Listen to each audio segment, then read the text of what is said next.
We want to discuss the Ndungu Land Commission report and why it has not been implemented.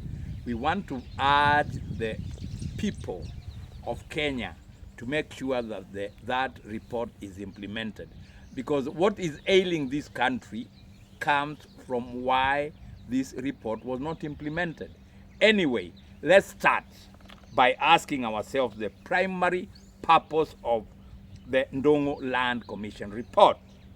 The Ndungu Land Commission report was primarily established to address and investigate the grabbing and illegal allocation of land in Kenya, to identify the extent of the problem, those involved, and recommend corrective measures.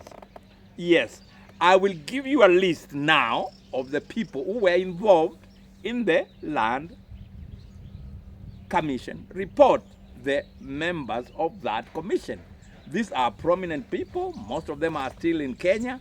Some of them are still in the judiciary system, and some are maybe still in Kenya. They are still living. And after they finish their work, after they finish their job, the job was handed to the president, and this was during President Kibaki's era. And President Kibaki didn't do anything about it. So I don't know what he did, but he didn't do anything about it, according to me, because it was not implemented. The chairman was Paul Nderito Ndongo. The vice chair was Michael Aronson. Other members are Ahmed Abdallah, Davinda Lamba, and Keremi, Aishan Kapila, Odenda Lumumba, Winston O. Ayoki, Nancy Mukunya, Peter Koech, John Gizongo. He was then the permanent secretary, Office of the President, Governance and Ethics. Kirinyanga Mukiira, permanent secretary, Minister of Lands and Settlement.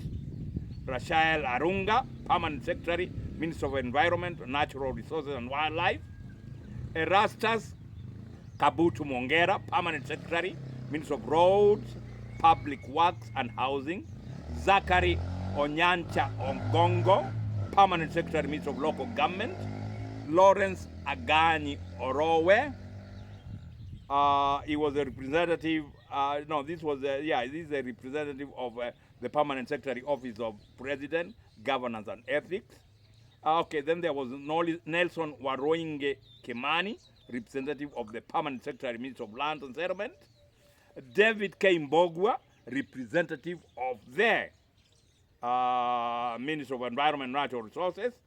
Musa Kabiti Rintari, representative of the permanent secretary, Minister of Roads, Public Works and Housing. Moli Nyamai Malombe, representative of the Minister of Local Government. And the supporting officers were Victoria Katambo, Joint Secretary, Smoking Wanjala, Joint Secretary, and Wanyeki Kihoro, Counsel to the Commission. These details were sourced from Wikipedia's entry onto the Ndungu Land Commission. Okay, now that we know the members, if you can reach any of the members, they can explain to you what happened, but I don't think they are in a better position than we are telling you. What we are telling you is that the commission did its work diligently and completed its work, handed over to the government, and the president was given the report, but the report has never been implemented. Why? Because most of the people implicated in the land grabbing, illegal allocations, and any other matters depending on the land are actually members of the government then, now, and before. So you see, it's a little bit difficult for them to implement. It's like, how can I accuse myself? Because now these people are saying, Why should we present this report? And some of us are being implicated. So the report was not implicated. My point here is for the young generation, for the people who were not involved in this land grabbing, why don't you push for the implementation of the Ndongo Land Commission report for us to start from where it started ailing us? Because when we start saying that one term, and we start saying Ruto must go, and we start saying that all these people are corrupt, we are not doing much. What we should do is make sure that the Ndongo Land Commission report is implemented. If that Land Commission report is implemented, then we'll be able to go forward. My next point here is that make sure that you cannot elect somebody in parliament who is involved in land grabbing. If you elect people in government who are involved in land grabbing, they will not get the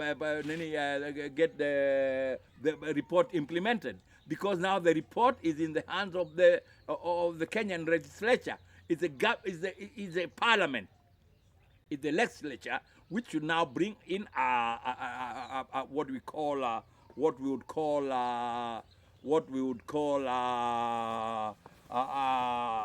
an act, or propose that the report be implemented. This can only be done through the parliament. So if you are going to participate in the following general election or in any election in this country, ask the member or the person who is standing or who is vying for any elective seat, what are they going to do about the Ndongo Land Commission report? If that person is not going to agitate, or if you can, is not going to fight for the implementation of the Land Commission report, then we will still stay doomed. You will still keep on the same system, because this is a system of land grabbing and illegal allocation of land, land grabbing, illegal allocation of land. And this will continue and continue and continue. And you've seen the Ngong Forest, you've seen Karura Forest, and many other forests that are not in the public domain at the moment. They're in the public domain, but they are not highlighted, who are involved in this. We should also agitate that, or advocate that the land that was grabbed, that is not being utilized, be given back to the people who deserve the land, so that they can do some work. What were the main recommendations of the Ndongo Land Commission? The main recommendation of the Ndongo Land Commissions are that the report recommended cancellation of all the illegal land titles and repossession of grabbed land. I'll repeat: cancellation of illegal land titles, repossession of grabbed land. Number 2, prosecution of those involved in land corruption. Number 3, reform of land laws and institutions. Number 4, creation of a land registry to track land ownership. I don't know whether these things have been implemented, but I am sure they have not been implemented, and that's why we are saying you cannot elect somebody who cannot go and fight for those rights. Land and allocation and corruption. When you look at corruption, it starts there. How widespread was illegal allocation of public land in Kenya according to the Commission's findings? The Commission found that illegal allocation of public land was widespread, with thousands of acres grabbed by individuals and companies. Individuals and companies. Okay, what role did public officials and politicians play in the illegal allocation of land? The Commission found that public officials and politicians played a significant role in land grabbing, often using their positions to acquire land illegally. I'll repeat. The Commission found that public officials and politicians played a significant role in the land grabbing, often using their positions to acquire land illegally. To acquire land illegally. Therefore, if you elect somebody who was allocated land illegally, will he fight for the implementation of the report? No. So what do? Elect somebody who was not allocated land illegally. Somebody who can say, let's implement the Ndongo Commission report. Somebody who is not even related to people who were allocated. But because if you put people who were allocated, you're just repeating the same game. Yeah. All right. I'll go to the next step that we should do. How did the Commission's finding impact the understanding of corruption in Kenya, Kenya's land sector? The Commission's finding highlighted the depth of corruption in Kenya's land sector, revealing a complex web of illegal land allocation and grabbing. Listen to this. The Commission findings highlighted the depth of corruption in Kenya's land sector, revealing a complex web of illegal land allocation and grabbing. Impact and implementation. To what extent have the recommendations of the Ndongo Commission report been implemented? Some progress has been made, but implementation has been slow and incomplete. Many recommendations remain uncompleted, unimplemented. Many. What challenges have hundreds of implementation of Commission's recommendation?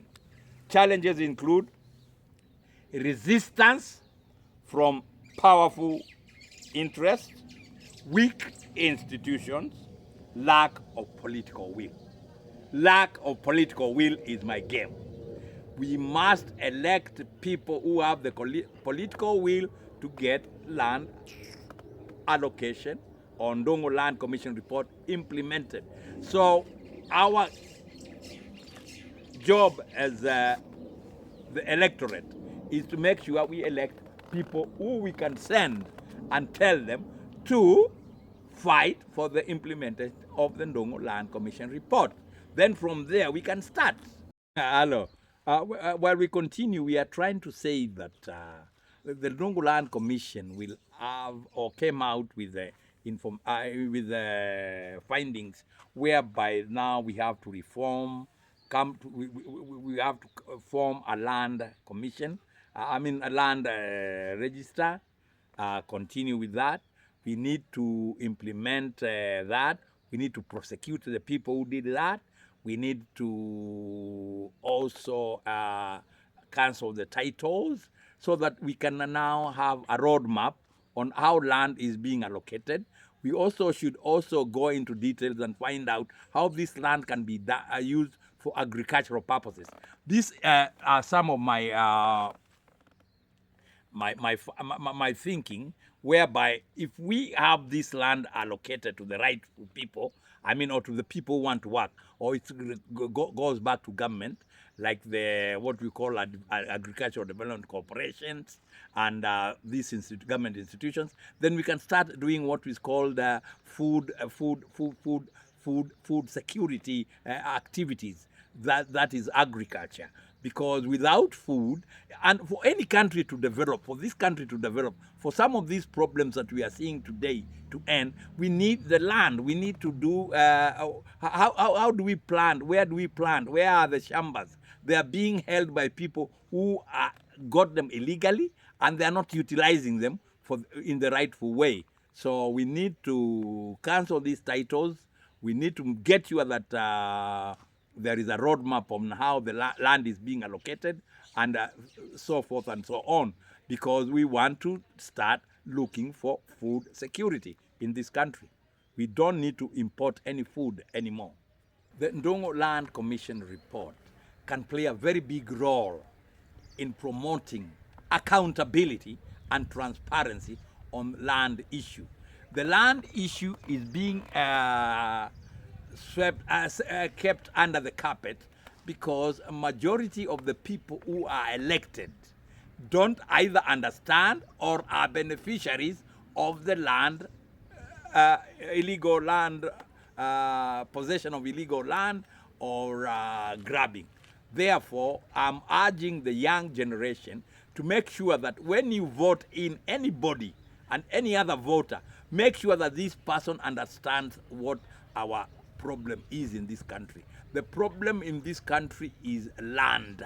Land accountability, land transparency. We have people who own land and we don't know how they got it, how they acquired it, and where it came from. All this land belongs to us. So we need that transparency from which was recommended or which was the finding of the Ndongo Land Commission report. The other thing is we urge everybody to try and go through this document so that you understand what we are talking about. Yeah, let's see how this Ndongo Land Commission report can be of any of benefit to the young population or to the young population of Kenya. This is, first of all, it's our inheritance, our cultural inheritance. From our cultural inheritance, that's where we also will have to develop our food security activities. We also, another economic benefit that we need is shelter, land. I mean, how do you build a piece of land if you don't have shelter? I mean, how do you build a piece of a house if you don't have shelter? We also need that for shelter. And the other economic activity that we need is for what do you call conservation and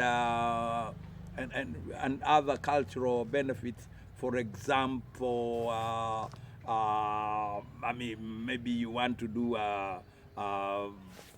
like look at the arts. Do we have social halls? Do we have in anywhere where the people can go and do their creativity, especially the creative industry? Where would they want to go and do their performing arts? Where would they go and do their cultural dances? Where would they go and do any of the creative activities that the youth are involved in? Because the land doesn't belong to them. The land belongs to the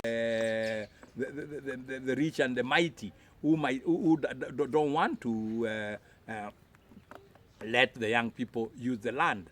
We also need to have things like I said, shelter, food security, cultural, and there are many other things that we need to do on the land.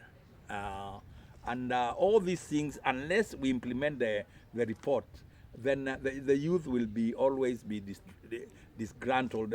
They will always be left out. We want to involve them. We want to involve the young people. Even other development. I'm talking about industrialization. Where are you going to build the industries? Huh? Where are you going to build the industries? Where are you going to operate from? Where are we going to put our studios if we are in the creative industry? All these kind of things, and also our learning institutions. Some of this land that was grabbed is actually public land that was reserved for schools, for learning institutions, and we need all this land for those activities, and all these activities are of economic benefit to the youth. So we need to fight for the implementation of the Ndongo Land Commission report. Yes. Where the youth can come in here is in the things like awareness and advocacy. That the youth should be aware and they should fight very hard on their advocacy, in advocacy of this. The other thing is culture. I mean, not cultural. Innovation and technology.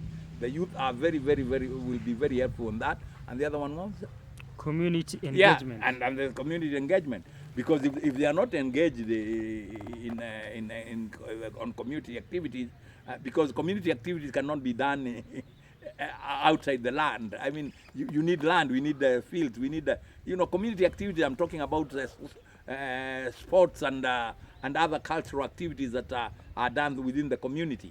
Yeah, like I said again, the youth can help very much in mobilization, land policy. They can be involved in drafting the land policy. What else did we say?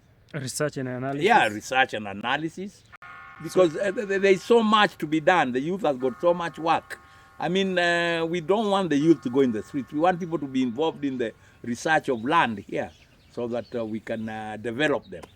Yeah, and develop the land. Social media and mobilization. Social media and mobilization.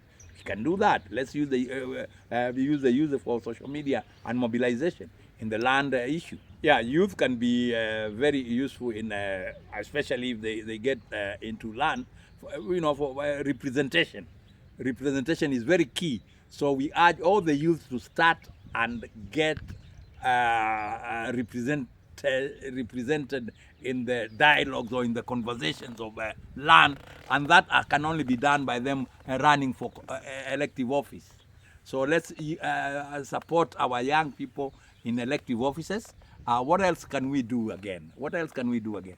Fresh perspectives. You see, the youth will come with fresh perspective, and then the energy. The youth has got a lot of energy. Very enthusiastic. Very enthusiastic. So we need the youth for that. So youth can really work on this. And also technological expertise. And you see, youth are very, very, very, very, very, very, very savvy when it comes to technological expertise. They are very good.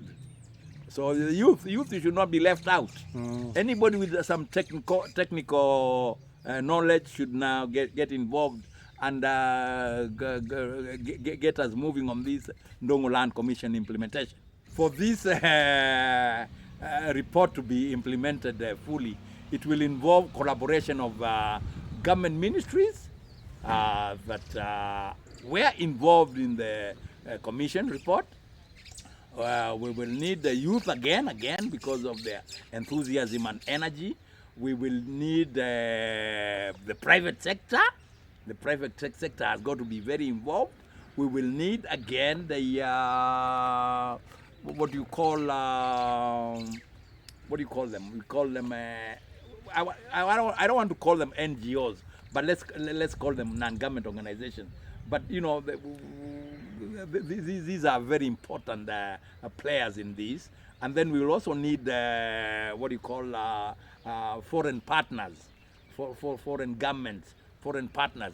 Because if you look at some of the land that is still not utilized, you will find that it's owned by foreigners.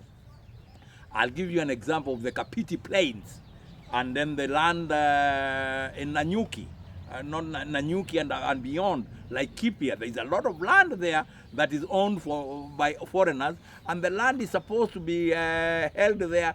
I mean, some of the leases are 999 years. That's 1,000 years. Huh? It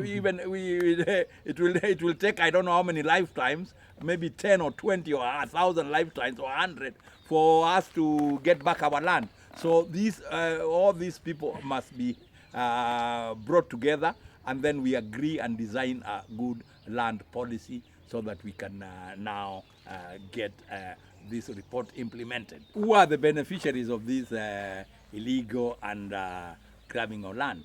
You will find that majority of these people are politicians, high-ranking officials in a government. What we used to call councillors. You remember the councillors? Now they are called MCAs because there was land that was belonged to the local authorities. So a lot of this land were allocated to them. Some of them have not even developed up to date. These councillors, those are the people who allocated this land, and some of them now have run into becoming members of parliament. So how can they implement if the land is yours, you see? And then we also have people like former presidents were allocated big chunks of land. All these people should now surrender the land to the public, because we have high-ranking officials that we allocated, and they are not utilizing. My point is, if we are not utilizing, surrender it. Or maybe we tax them. The land should be taxed so that they surrender it. In any case, I've mentioned everything here. So it's up to you now to get sure that, to make sure that we elect the right people so that this report can be implemented. Because we don't want to reinvent the wheel. We already know who were allocated this land. if you want the specific names, they are in the Ndongo Commission report. I don't want to mention anybody's name, but like I said, the politicians, former presidents, and councillors, who are actually politicians, as it were, some private companies, and some other rich individuals who were able to influence the political arena, or the political players, so that they were allocated this land. So this land is held by the people who were corrupt.